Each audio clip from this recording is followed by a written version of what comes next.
નમસ્કાર, આપ જો રહ્યા છો સંદેશ વિશેષ. હું છું કૃષ્ણા. રામ મંદિર દાન ચોરી કેસમાં તપાસ જેમ જેમ આગળ વધી રહી છે તેમ નવા ખુલાસા સામે આવી રહ્યા છે. એક સંદૂક મળ્યું છે જેના પર લખેલું હતું રામ રાજ્ય કોષ. રામ મંદિર ચઢાવા ચોરી કેસમાં જેલમાં બંધ આરોપી અવિનાશ શુક્લાના અયોધ્યા સ્થિત યોગ કેન્દ્રમાંથી પોલીસે આ સંદૂક જપ્ત કર્યું છે અને આ સંદૂક પર લાલ રંગથી રામ રાજ્ય કોષ લખેલું હતું અને તેના પર પેટીએમનો QR કોડ પણ લગાવેલો હતો. હવે આ ચોરી નહીં, આ રીતસરની લૂંટ હતી જેમાં એક આખું મોટું નેટવર્ક વ્યવસ્થિત રીતે એક મોડસ ઓપરેન્ડી સાથે કામ કરતું હતું. હવે આખી તપાસને લઈને મોટા કેટલાક સવાલો ઊભા થયા છે. એ સવાલો આપણે જોઈએ કે શું છે. સૌથી પહેલો સવાલ એ છે કે દાનની ગણતરીમાં સેંધ કેવી રીતે લાગી. બીજો સવાલ એ છે કે CCTV હતા તેમ છતાં પણ ચોરી કેવી રીતે થઈ. ત્રીજો સવાલ એ છે કે આ દાન પેટીની અને આખી જે દાન જ્યાં સાચવવામાં આવતું હતું એની ચાવી કોની પાસે હતી.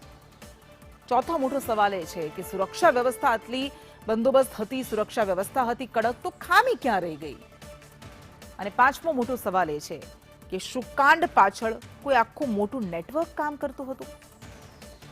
SITની તપાસ હવે મંદિરની સુરક્ષા વ્યવસ્થાથી લઈને દાન ગણતરીની સમગ્ર પ્રક્રિયા સુધી પહોંચી છે. દાન ગણતરી દરમિયાન રૂપિયા કાઢવાની યોજના બનાવવામાં આવી હતી અને કેવી રીતે આખું કામ કરાતું હતું તે જાણીને તમે ચોંકી જશો. એક આરોપી અવિનાશ શુક્લા એક કથિત રીતે રોકડ રૂપિયા કાઢતો હતો અને બાકીના લોકો જ્યારે એ રૂપિયા કાઢતો હોય એની ચોરી કરતો હોય ત્યારે બાકીના લોકો તેને ઘેરી લેતા હતા કે જેથી CCTVમાં આ ચોરી કરનાર વ્યક્તિ સ્પષ્ટ ન દેખાઈ શકે. અને ત્યારબાદ શું થતું હતું, ત્યારબાદ આ ચોરાયેલા રૂપિયા એ થોડા સમય માટે વોશરૂમમાં છુપાવવામાં આવતા હતા અને જેવી તક મળે એટલે મંદિર પરિસરમાંથી આ રૂપિયાને બહાર લઈ જવામાં આવતા હતા. આખી આવી રીતે મોડસ ઓપરેન્ડી ચાલતી હતી. દાન પેટીથી ગણતરી રૂમથી રોકડ કાઢવા અને પછી ત્યારબાદ વોશરૂમમાં છુપાવીને પરિસરની બહાર લઈ જવા. હવે સૌથી મોટો સવાલ એ છે કે CCTV હોવા છતાં પણ, સુરક્ષા હોવા છતાં આ બધું કેવી રીતે ચાલતું રહ્યું. મંદિર પરિસરમાં તૈનાત લગભગ 400 ખાનગી સુરક્ષા કર્મચારીઓ પણ તપાસના દાયરામાં છે. તેમની ડ્યુટી, રોજનો રોસ્ટર, એન્ટ્રી એક્ઝિટ રેકોર્ડ અને CCTV ફૂટેજની તપાસ થઈ રહી છે. આ કેસમાં આરોપી અવિનાશ શુક્લાની 2 કલાક સુધી પૂછપરછ કરવામાં આવી. તેના ઘરેથી અગાઉ લાખો રૂપિયાની રોકડ અને દાગીના પણ મળ્યા હતા અને હવે SIT તમામ કડીઓ જોડવાનો પ્રયાસ કરી રહી છે અને જો જરૂર પડશે તો EDને પણ આ તપાસમાં સામેલ કરવાની તૈયારી છે. પોલીસે રવિવારે રામ મંદિર ટ્રસ્ટના મહાસચિવ ચંપત રાયની લગભગ 3 કલાક પૂછપરછ કરી હતી.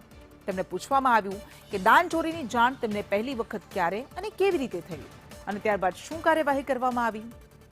આ પહેલા કોર્ટ દ્વારા ધરપકડ કરાયેલા 8 આરોપીઓની ન્યાયિક કસ્ટડીમાં વધુ 14 દિવસનો વધારો કરવામાં આવ્યો છે. બીજો મોટો સવાલ છે દાન ગણતરીની વ્યવસ્થા પર.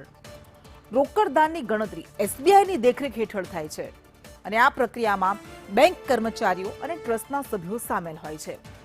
હવે SIT તપાસ કરી રહી છે કે શું સિસ્ટમની ખામીનો ફાયદો ઉઠાવવામાં આવ્યો કે પછી કોઈ અંદરની મિલીભગત હતી.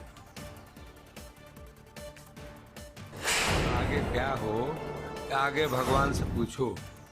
भगवान कोई मुख्य बधिर विद्यालय का प्रिंसिपल नहीं है कि नहीं. मंदिर कारखाना नहीं है कि भर्ती करते जाइए. मंदिर भाव है, पूजा पाठ करने के, व्यवस्था करने के, कैसे जाता है उसको अच्छी भाव भर करके भेजा जाए, ये मंदिर के काम है. भगवान के पैसा लगे तो भगवान के नाम से होना चाहिए, ही नहीं कि ट्रस्ट के और किसी व्यक्ति के नाम से भगवान के पैसा दिया जाए. ये अपराध के श्रेणी में 10,000% आता है. હવે સમાજવાદી પાર્ટીના નેતા અખિલેશ યાદવે શું કહ્યું છે. અખિલેશ યાદવે કહ્યું કે મર્યાદાનું પહેલું નામ ભગવાન શ્રી રામ છે અને બીજું નામ દેશનું બંધારણ છે, પરંતુ ભાજપ આ બંને સાથે દગો કરી રહી છે. હવે આરોપી અવિનાશ શુક્લાએ દાવો કર્યો કે અનિલ મિશ્રા દાન ગણતરી પ્રક્રિયામાં મહત્વની ભૂમિકા ભજવતા હતા અને ટ્રસ્ટ અધિકારીઓ સાથે નજીકના સંબંધોને કારણે વધુ તપાસ નહોતી થતી. જોકે અનિલ મિશ્રા અને ટ્રસ્ટના મહાસચિવ ચંપત રાયની ભૂમિકા અંગે સત્તાવાર કોઈ આરોપ જાહેર કરવામાં નથી આવ્યો. તપાસ હજુ ચાલુ છે. આરોપ તો એવા પણ લાગી રહ્યા છે કે મગરમચ્છોને બચાવીને માછલીઓ પર એક્શન લેવાનું ષડયંત્ર ચાલી રહ્યું છે. ખેર, અયોધ્યા એ માત્ર એક શહેર નથી, એક કરોડો લોકોની આસ્થાનું કેન્દ્ર છે. અને એટલે સવાલ માત્ર કરોડોના દાનનો નથી, સવાલ અમૂલ્ય ભરોસાનો છે જે તૂટી ગયો છે.